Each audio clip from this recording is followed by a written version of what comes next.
अल Quds brigade का बड़ा दावा, इजरायली सैन्य बेस पर हमले किए गए हैं। नेरोज मार्स बेस पर हमले का दावा अल कुद्स ब्रिगेड की तरफ से किया गया है। मोर्टार शेल से जबरदस्त अटैक का दावा किया गया है।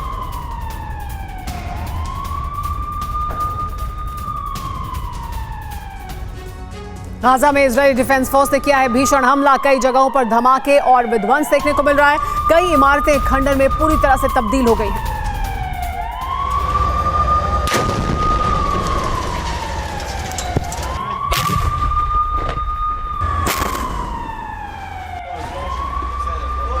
बड़ी खबर आ रही है, इजरायली सेना के हमले से इंडोनेशियाई अस्पताल में तबाही हुई है।